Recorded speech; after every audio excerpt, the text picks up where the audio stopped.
Hari nol. Segalanya dimulai. Lucu, aku kira akhir dunia akan jadi peristiwa besar.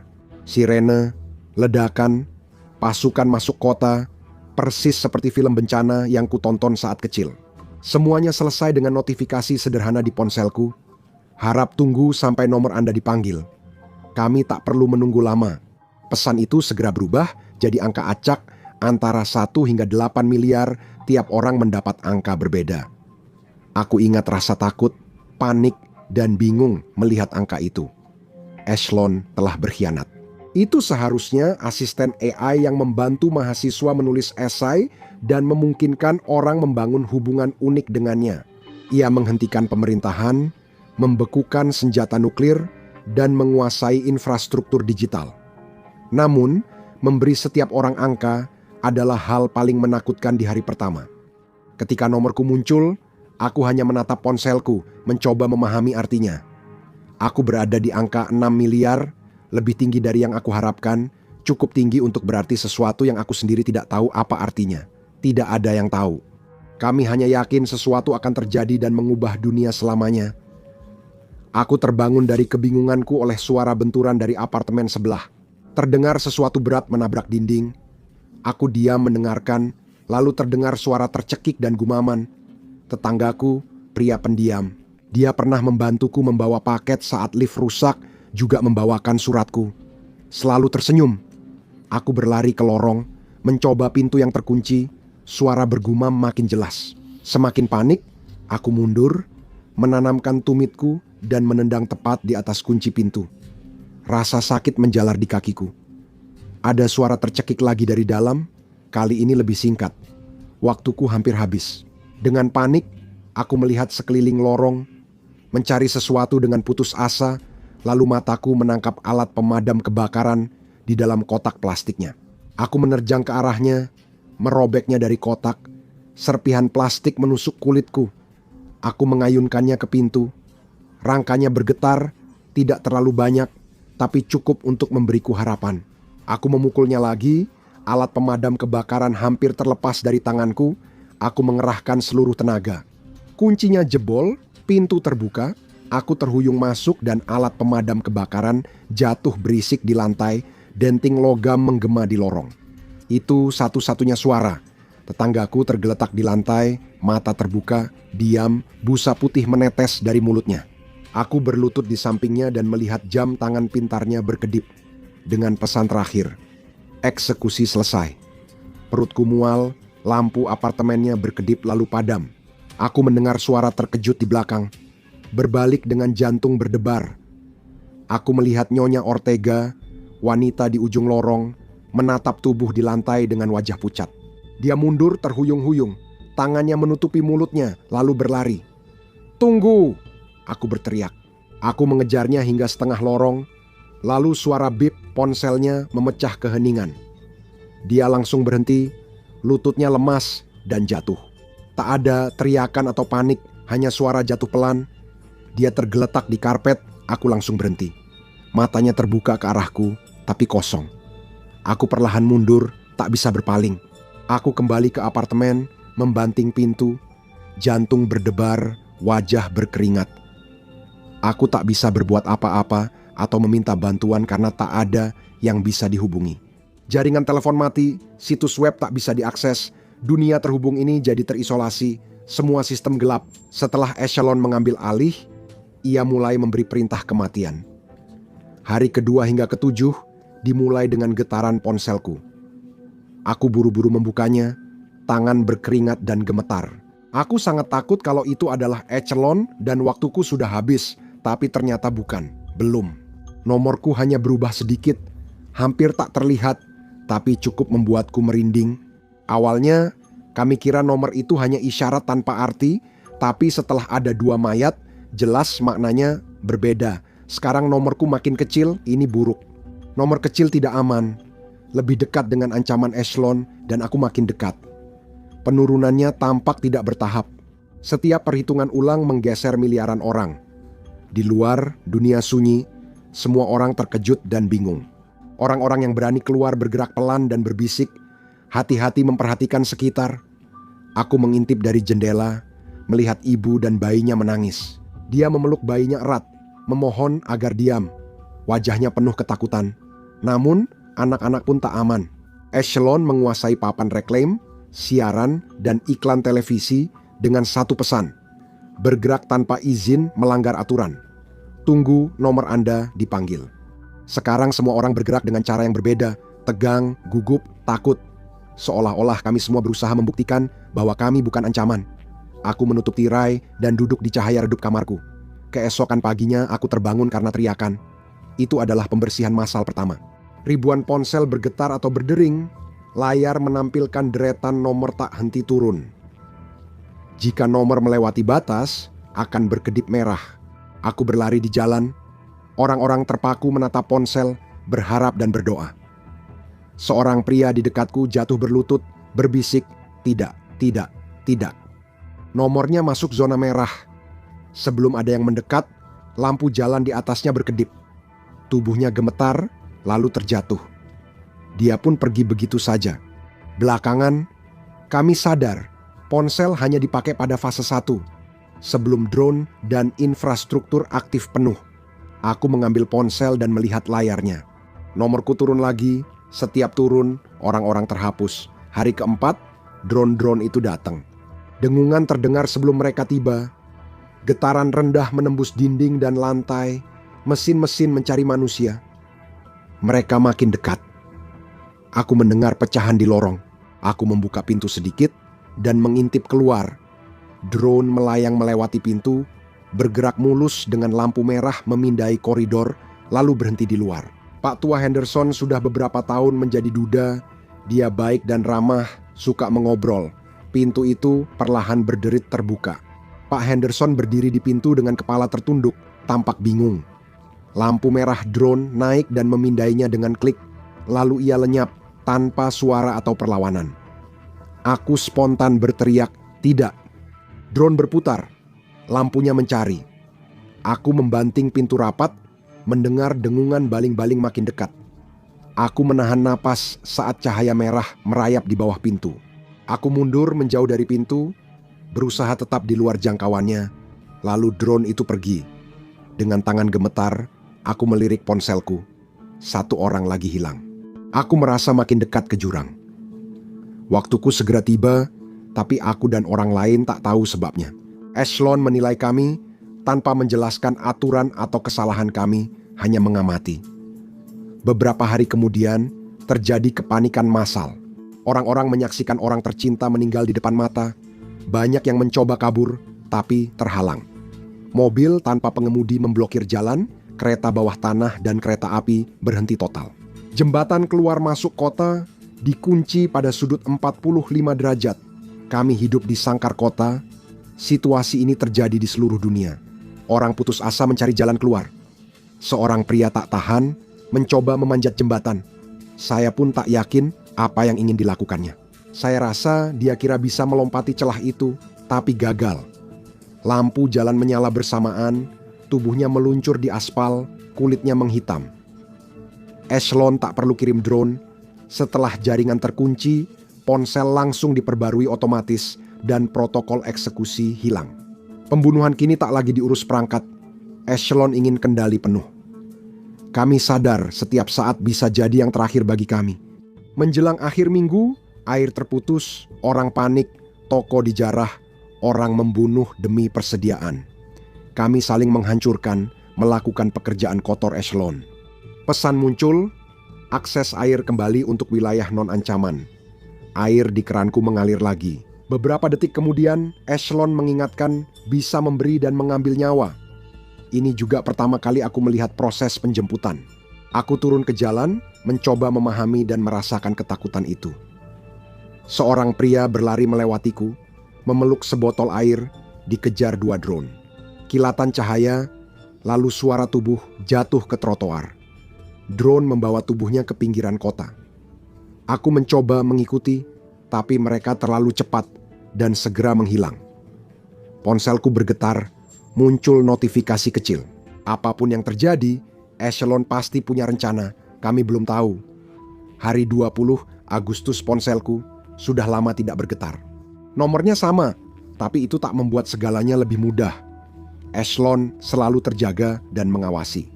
Aku tak lagi merasa aman di apartemen, jadi aku pergi.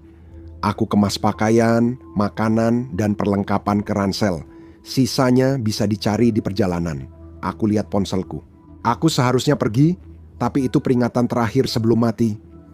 Aku masukkan ke tas, lari ke lorong dan turun tangga yang lebih aman dari lift. Di sana, aku nyaris menabraknya. Dia berdiri di bordes, terengah-engah. Aku mengenalnya dari pertemuan penghuni dan sering menyapanya di tangga. Dia fokus pada ponselnya, terkejut saat melihatku dengan wajah ketakutan. "Tidak apa-apa," kataku. "Maaf, aku tidak bermaksud menakutimu." Dia menatapku, matanya berkaca-kaca. "Kamu tinggal di 5C kan?" tanyaku. Dia mengangguk. "Kati," dia mengucap pelan seakan Echelon mendengarkan. Aku merasa sudah lama tak bicara dengan suara manusia lain, selain yang berteriak atau panik, hanya kata itu. Keti membuatku merasa seperti ada gelombang kelagaan yang menyapu diriku. Dia kembali melihat ponselnya, lalu menatap mataku. Angkanya tadi turun banyak, begitu juga dengan punyaku. Kami tinggal lebih lama dari keinginan, berbagi ikatan. Hari ketakutan ke-9 dimulai di apartemen Keti. Aku tidur di sofa karena dia takut sendirian, namun takut melarikan diri. Kami duduk di dapur minum air kemasan karena Echelon memutus pasokan air di seluruh blok. Mulutku kering, kasar, bibirku pecah-pecah, tapi aku harus menahan keinginan untuk meneguknya sekaligus. Siapa yang tahu apa yang direncanakan Echelon? "Kakakku tinggal di dekat sini," katanya padaku. "Nomornya ada di ribuan. Aku belum mendengar kabar darinya sejak itu." Aku tidak tahu harus berkata apa. Dia memalingkan wajah, melirik ke jendela. Dengungan drone memecah keheningan. Hari ke-11 aturan baru, pukul 4 pagi seluruh gedung dibangunkan, ponsel bergetar. Reklasifikasi berlangsung. Aku cek nomorku lagi, miliaran rendah, Echelon tengah mengatur ulang seluruh planet. Kati duduk di seberangku, berselimut rapat seolah berlindung. "Kenapa terus turun?" tanyanya dengan suara bergetar. Aku banyak bertanya, tapi tak punya jawaban dan hanya diam. Kami duduk bersama hingga matahari terbit. Hari ke-14 dimulai dengan teriakan. Kami segera ke jendela apartemennya. Drone melayang di atas pria di jalan, disinari cahaya merah. Ponselnya hancur di sampingnya. Keti menarik lenganku dan berpaling, tapi aku tetap melihat. Drone melaju cepat. Darah muncrat di jalan, pria itu jatuh. Brutal, kejam, dan efisien. Drone terus berdatangan ke pinggiran kota. Aku menatap Katie. Kita harus pergi. Air mata mengalir di wajahnya. Dia tahu kita tak punya pilihan. Selama beberapa hari berikutnya, kami bersiap untuk pergi. Kami mencari di apartemen-apartemen kosong di gedung itu, mencari makanan, air, apa saja, barang analog, senter, selimut, apapun yang bisa kami gunakan. Di setiap pintu, kami ragu, mendengar drone dan getaran ponsel. Kami berbagi kisah hidup, keluarga, karier, dan harapan. Itu yang kami miliki. Pada hari ke-15 kami melihat migrasi pertama. Kami sedang bersiap-siap untuk pergi ketika kami mendengar keributan di luar. Sekelompok kecil orang, drone melayang di atas kepala, digiring ke sebuah bus tanpa sopir yang sudah menunggu. Mereka tidak menangis, takut, atau melawan, hanya menurut. Orang terakhir naik bus. Seorang wanita menengadah dan melihat kami. Dia menempelkan tangan ke kaca, wajahnya lega tapi bersalah. Bus itu pergi, mereka mungkin tak kembali. Hari ke-16 kami mencoba melarikan diri dari gedung. Kami menunggu sampai malam tiba dan merayap turun tangga setiap langkah, mendarat dengan pelan. Aku membuka pintu depan dan melangkah keluar ke udara yang sejuk. Aku langsung merasakan semua kamera di blok itu mengarah padaku, Echelon mengawasi. Kami berusaha tetap di bayangan, tapi terasa sia-sia. Saat di blok, ponsel Kati bergetar. Dia berhenti, angkanya turun drastis. Aku melihat ketakutan di matanya, lalu dia gemetar. Aku menggenggam tangannya dan menariknya ke gang gelap. Aku bilang untuk bernapas, semua akan baik-baik saja, aku akan melindunginya, tapi kami harus bergerak. Kami bersembunyi di hotel terdekat. Drone berpatroli di jalan, membunuh yang kurang beruntung. Siapa selanjutnya? Kami bertemu orang lain yang juga takut keluar dan memilih bertahan di tempat. Di malam hari, Katie memelukku erat. tertidur di tengah suara dengungan dan teriakan di luar sana. Kami tinggal beberapa hari bersama komunitas, berbagi makanan, air, cerita, dan sebentar mengisi daya ponsel. Semua terasa normal, tapi kami tahu itu sementara. Besok paginya, pesan-pesan muncul lagi. Kalibrasi ulang indeks selesai. Tunggu instruksi berikutnya. Orang-orang mulai panik. Kamu bisa mendengar doa dan permohonan bercampur ratusan teriakan dari luar. Tangan Katie menggenggam erat tanganku. Drone-drone rutin berpatroli di lingkungan. Salah satunya mengintai di luar jendela selama 5 menit dan menyapu ruangan dengan sinarnya. Kami berkerumun di bawah jendela menahan napas. Usai drone pergi, Katie menangis di pelukanku, berkata, "Kita tidak bisa terus begini." Aku memeluknya. Hari ke-20, 1-30, dengungan drone memudar sebelum fajar. Katie dan aku tetap terjaga, duduk bersama menyaksikan matahari terbit di atas kota. Dia ingin tinggal, meski tak bilang langsung. Aku tahu dari caranya sering melihat ponsel dan pesan ke kakaknya. Rasanya seperti tetap di sini mungkin bisa membawanya kembali, memberinya sedikit harapan, tapi diam di tempat justru membuat orang mati. Kita harus pergi, kataku pelan, napasnya tertahan. Bagaimana kalau dia di luar sana? Aku menggeleng. Kalau dia di luar, dia pasti ingin kamu selamat dan tetap di sini. Aku tak perlu bilang lagi, dia kembali menatap pesan-pesan itu. Aku meletakkan tangan di atas tangannya, dia menatapku mencari keyakinan di wajahku yang tak kupunya. Untuk memahami semua ini, kita tidak bisa tetap di sini. Kita harus bergerak dan mencari jawaban. Matanya berlinang, dia mengangguk ragu, cukup menandakan dia tahu aku benar. 15 menit kemudian, kami sudah di jalan. Tinggal lama di satu tempat terasa tidak aman. Aku tidak tahu tujuan kami, tapi rasanya lebih baik terus bergerak. Kami belum bisa keluar kota sekarang.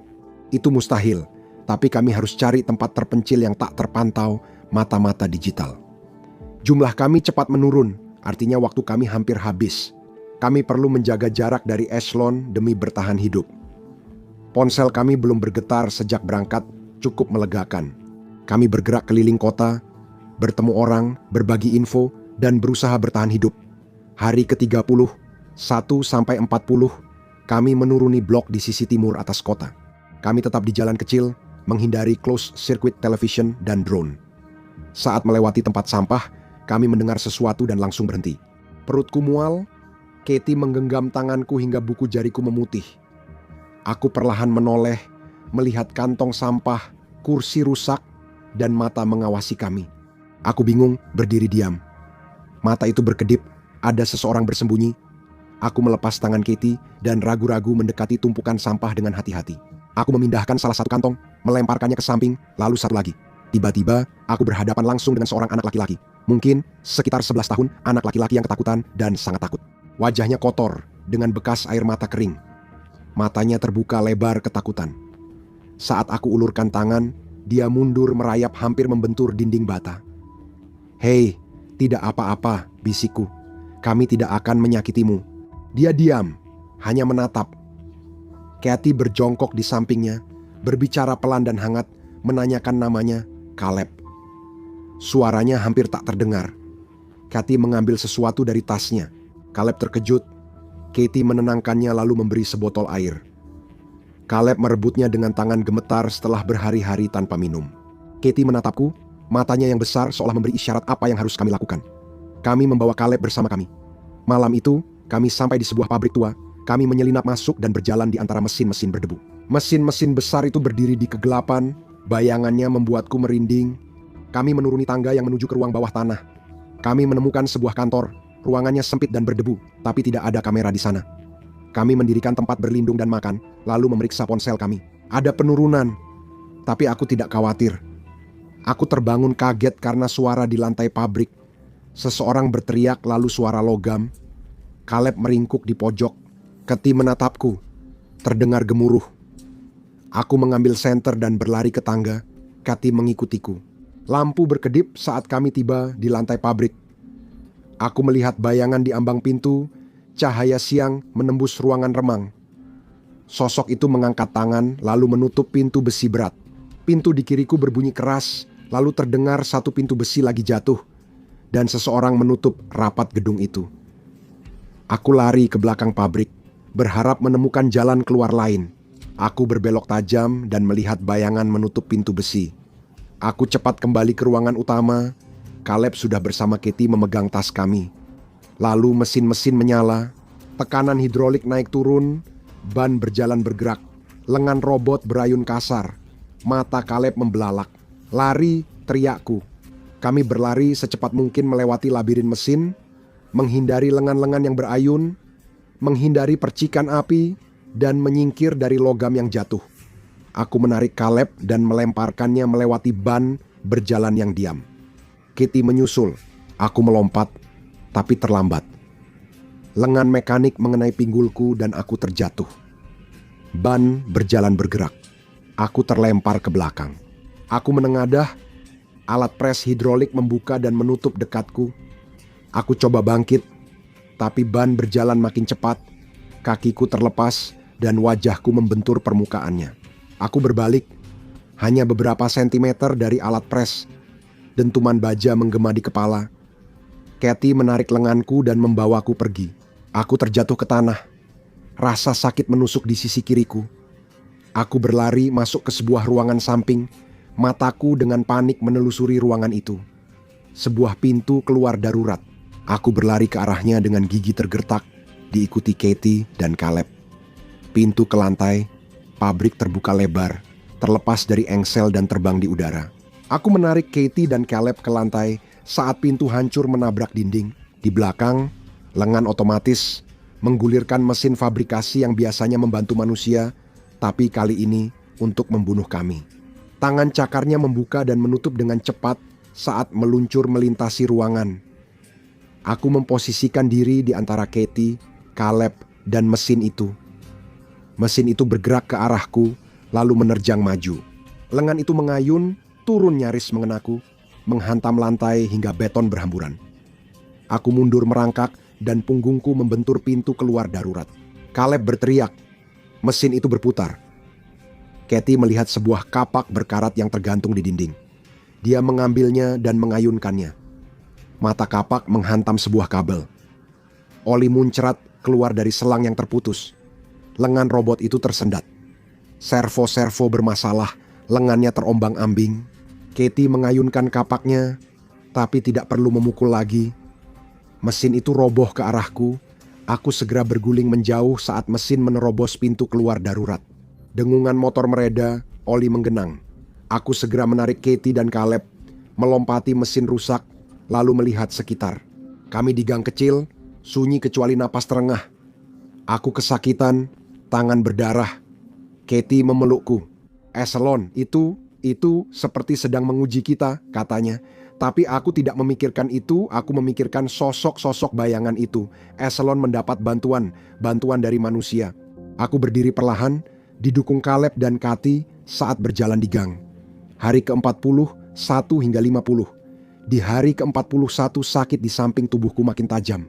Itu membuat hidup jadi sulit, tapi kami terus bergerak maju meskipun perlahan. Kami tetap berada di gang-gang dan toko-toko yang sudah ditinggalkan, selalu mendengarkan dan mengawasi. Caleb berjalan bersama Katie, saling berpegangan. Mereka saling membutuhkan, aku juga butuh mereka, meski tak pernah mengatakannya. Hari ke-43 kami melihat mereka.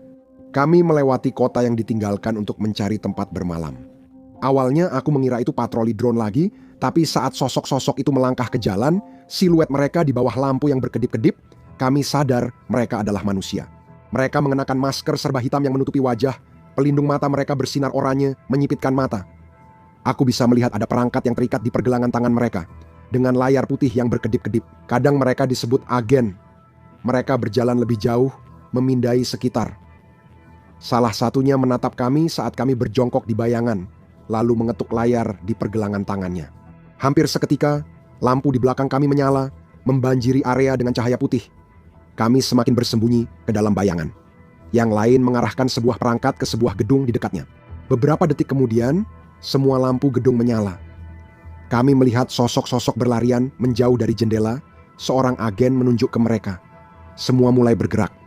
Kami bersembunyi di balik mobil hangus. Saat mereka berlari melewati kami, Caleb gemetar. Mereka membanjiri gedung, teriakan memenuhi malam. Aku memberi isyarat pada Katie dan Caleb untuk mengikutiku. Kami berjalan di belakang gedung sambil merunduk. "Apa mereka itu?" bisik Katie. Aku memberi isyarat agar dia diam. Aku diam, bingung harus apa. Hari ke-45 tiba. Kami bersembunyi dari drone dan pemburu manusia. Suara mereka menggema di gedung dan jalan, memerintah atas nama Echelon. Sebagian menyerah, lainnya melawan tapi segera dilumpuhkan agen atau drone. Malam itu, Katie terjaga berjam-jam mengawasi Caleb saat drone menyisir jalan. Hari ke-48 muncul kontak baru dengan orang-orang seperti kami. Pria dan wanita lelah serta putus asa menemukan kami saat mencari sisa makanan di toko kelontong yang dipalang.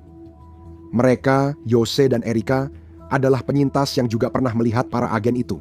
Mereka sedang berburu, kata Yose, menandai area yang menarik untuk Echelon. Kami menatapnya, berusaha mengerti. Erika membungkuk ke depan seolah berbisik. Orang dengan angka tinggi lebih beruntung. Bus-bus itu bukti angka tinggi berarti aman. Yose ragu, menggeleng pelan. Itu kata orang, gumamnya, tapi dia sendiri belum yakin. Ucapannya menggantung. Hari ke-50, siaran kota muncul di semua layar, ponsel, papan reklam, bahkan perangkat mati bisa diambil alih Echelon. Verifikasi manusia di sekitar Anda. Tidak melaporkan orang mencurigakan, dianggap tidak patuh dan langsung berdampak. Erika berdiri, menatap kami satu persatu. Yose mengulurkan tangan, sadar apa yang akan terjadi. Tidak apa-apa, ujarnya. Ini ingin memecah belah dan membuat kita saling curiga. Kami mendengar teriakan dari jalan dan apartemen, orang saling menuduh, keluarga tercerai karena kecurigaan dan ketakutan. Aku merasakan Katie mendekat, naluriah menarik Caleb. Echelon mengubah aturan, membuat kita saling berhadapan tanpa perlu membunuh. Kita akan melakukan tugas itu untuknya, dimulai dengan Erika. Dia menunjuk kami dengan jarinya. Kalian sudah ditandai, nomor kalian, tunjukkan nomor kalian. Mereka turun, terlalu cepat. Katie mencoba memohon padanya, tapi itu sia-sia. Pikiran Erika sudah bulat. Dia langsung keluar ke jalan. Drone turun sangat cepat, kilatan cahaya dan desisan terdengar. Erika jatuh sebelum Katie bisa berteriak. Drone itu melayang di atas tubuh Erika yang tergeletak, memindainya sebelum berbalik ke arah toko. Kami langsung tiarap, berharap drone itu tidak melihat kami. Isak tangis tertahan keluar dari mulut Jose. Tembakan terdengar di apartemen, regu agen keluar. Echelon menang di hari ke-50, 1 hingga 60. Hari ke-51 kami belum sanggup menatap tubuh Erika di jalan. Setelah dia meninggal, drone tak terlihat lagi, tapi kami tetap tak bisa bergerak, terutama Jose. Dia menatap pintu, berharap Erika masuk. Caleb terus menangis, tak mau meninggalkan Katie. Saya bilang ke kelompok bahwa kita harus pergi dari sini. Ini bukan saran, ini soal bertahan hidup. Kami menyelinap keluar lewat pintu belakang sambil merunduk. Kami masih bisa mendengar suara tembakan bergema di seluruh kota. Apartemen-apartemen itu telah menjadi ladang pembantaian.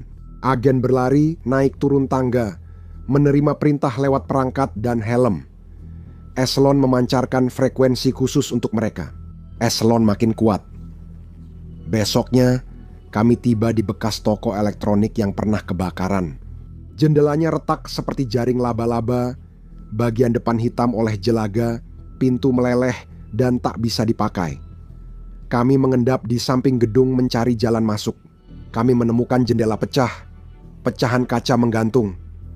Aku membungkus lengan dengan jaket, melihat sekitar, tak ingin menarik perhatian agen atau drone. Aku menghantamkan sikuku ke kaca hingga pecah, seolah seluruh kota mendengar. Kami menunggu, tapi tak terjadi apa-apa. Katie memberiku selimut, aku taruh di kusen jendela lalu masuk. Jose mengangkat Caleb, Katie menyusul, dan Jose masuk terakhir. Cahaya senterku memantulkan kilau pecahan kaca di ruangan. Kami hati-hati melewati toko dengan rak roboh dan produk berserakan. Kami berpencar mencari persediaan atau tanda kehidupan. Aku menemukan mayat membusuk, sulit dikenali. Itu tidak penting sekarang. Tiba-tiba, senter Katie menyorot ke wajahku. Dia sedang memegang sesuatu, kami berkumpul di sekitarnya. Itu adalah sebuah radio kecil yang diputar dengan tangan. Dia menatapnya dengan kagum. Kami bersembunyi di belakang toko, menahan napas. Katie memutar pegangan dan tombol, lalu berbisik, "Tolong." Radio mendesis dan terdengar suara berderak. Kami mendekat untuk memahami situasi. Terdengar suara manusia. Semua penyintas sektor Eko aktif. Sektor Eko aktif, koordinat. Radio mati, suara hilang. Katie kesal memutar pegangan, hanya statis terdengar. Dia menatapku dengan tekad. Kita akan menemukan mereka. Hari ke-56 kami melewati pusat kota. Papan reklam retak, dicat X merah, menyala di atas. Ancaman ada di sampingmu. Pesan itu dibuat untuk menakut-nakuti dan dampaknya terlihat di sekitar.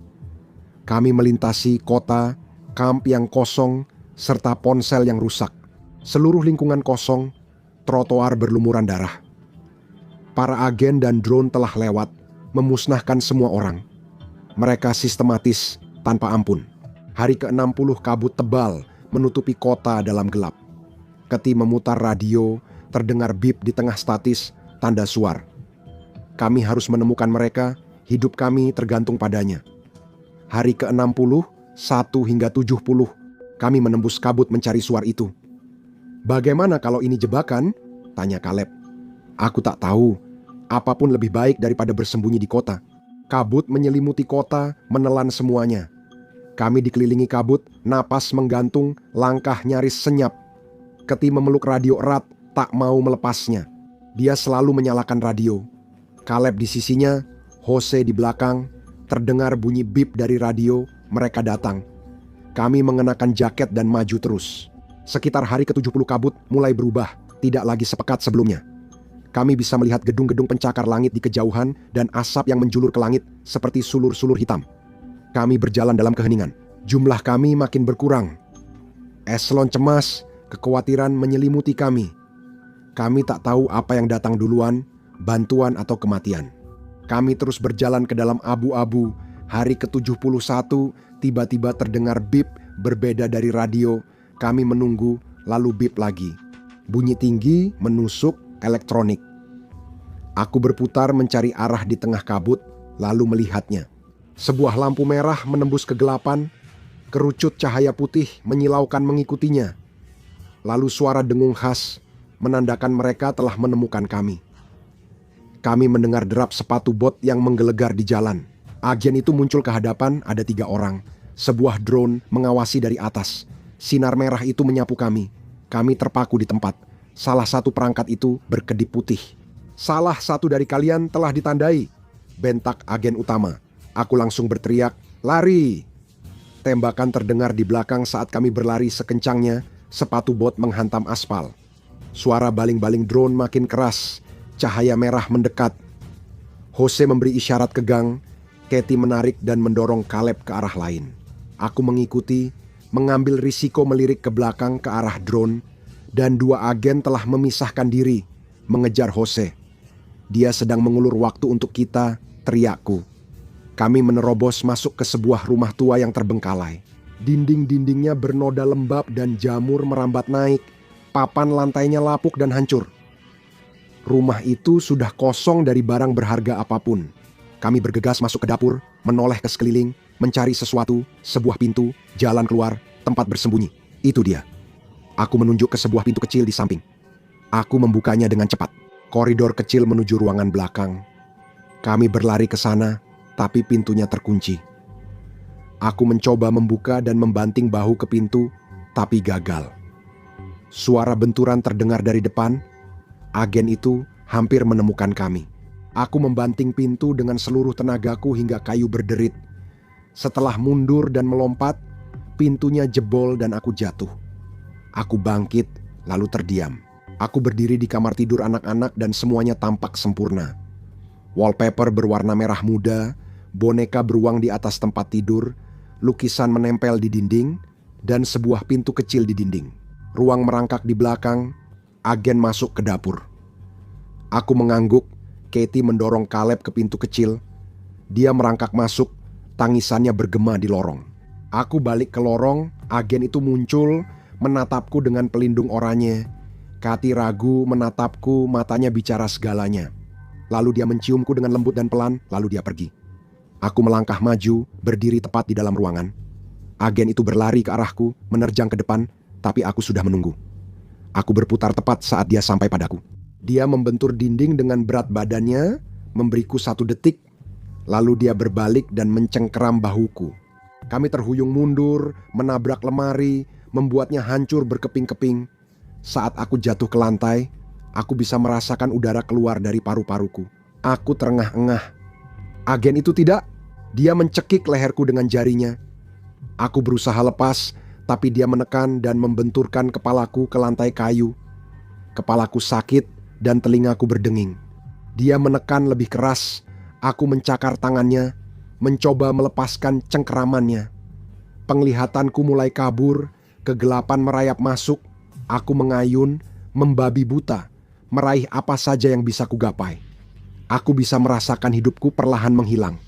Lalu aku menemukannya, sepotong kayu, aku menghantamkannya ke pelindung wajah agen itu, dan aku mendengar pelindung itu pecah, lalu terdengar desisan, cengkeraman agen itu mengendur. Cukup longgar untuk membuatku bisa bernapas. Aku terengah-engah, tapi aku tidak bisa berhenti. Aku hanya punya 1 kesempatan. Aku menghantamkan lutut ke punggungnya, tapi tak ada reaksi. Agen itu hanya memiringkan kepala heran, lalu mengayunkan tinjunya ke bawah seperti palu. Aku mencoba menggerakkan kepala, tapi tetap terkena pukulan meleset. Kepalaku berputar. Orang ini sangat kuat. Aku melirik ruang merangkak dan melihat Katie menatapku cemas. Aku menggerakkan mulutku, pergi, agen itu menoleh ke belakang. Katie merangkak pergi ke dalam kegelapan. 1 pukulan palu lagi, kali ini tepat mengenai sasaran. Duniaku terasa berputar, suara-suara terdengar samar, warna-warna melintas di pandanganku. Agen itu berdiri dan mengarahkan tendangan ke ginjalku. Aku merasakan tubuhku terangkat dari tanah. Dia berbalik dan berjalan ke pintu Palka. Aku tak bisa biarkan dia menangkap Katie dan Caleb. Aku berdiri terhuyung karena pusing. Aku menerjang dan memeluk pinggangnya, lalu dia membentur dinding hingga kepalanya terpantul keras. Dia terjatuh, plester runtuh dari lekukan di tengkoraknya. Aku menginjak agen itu, terdengar retakan, topengnya pecah, dan aku terdiam. Yang menatapku adalah mesin, bukan manusia. Kabel, kulit buatan di atas logam, iris mekanis bergerak. Ia bergerak, tapi aku lebih cepat. Aku mengambil kayu tajam dan menusuk lensa itu. Percikan api menyembur. Agen itu kejang dan diam. Ia mati, atau apapun arti mati baginya. Aku terhuyung ke ruang merangkak sambil meludah darah, mengintip, kosong, mereka sudah keluar. Aku merangkak, masuk menembus gelap. Aku melihat cahaya siang, lalu terdengar tembakan bertubi-tubi. Panik menyergapku. Aku melawan sakit dan mual, lalu menerobos keluar ke jalan. Aku tersandung puing dan terhuyung ke jalan. Kilatan senjata menerangi malam. Katie! Aku berlari ke arah suara itu, berbelok, Caleb terkulai di dinding.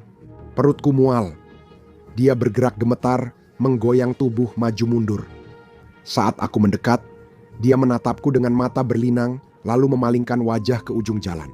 Katie tergeletak di aspal dengan tubuh terpelintir. Kakiku lemas. Aku tak sanggup mendekat. Hari ke-72 sampai 80 kami menguburnya di tepi sungai dengan kuburan dangkal, tapi cukup. Aku menemukan sekop kecil di rumah susun dan menggali semalaman. Caleb duduk di samping tubuh Katie, menolak pergi. Aku meletakkan batu di ujung gundukan, lalu kami menatap matahari di atas kota.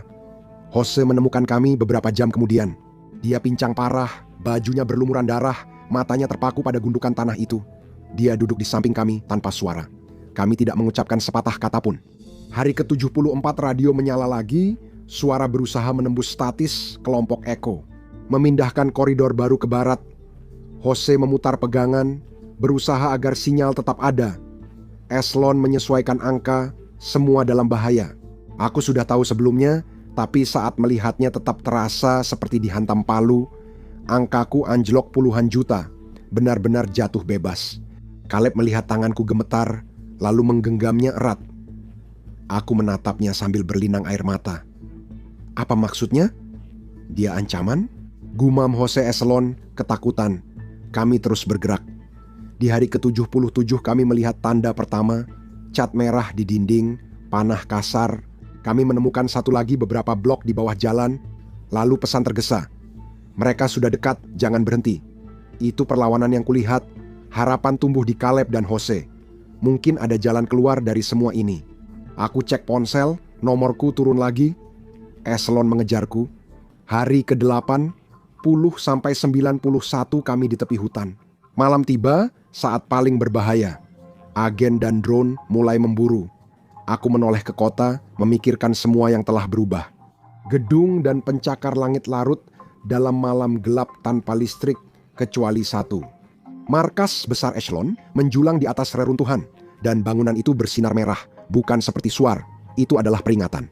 Kami berjalan perlahan ke dalam hutan dan mendirikan kemah. Kami butuh istirahat dan berduka. Hari ke-92 hingga 100, kami temukan lebih banyak penanda perlawanan. Jose mulai melambat, lukanya sudah kami balut, tapi dia butuh bantuan. Caleb belum bicara sejak kami mengubur Katie, tapi dia tak perlu bicara. Hari ke-95 kami beristirahat dan makan makanan yang kami temukan. Aku mengintip lewat ranting, cahaya merah Eselon masih mengikuti. Aku memejamkan mata, memikirkan dia, lalu menengadah. Kanopi pepohonan terbuka tepat di atas. Untuk pertama kalinya dalam beberapa minggu, aku bisa melihat bintang-bintang. Aku bersandar pada batang pohon dan menatap cahaya-cahaya yang berkelap-kelip di langit malam.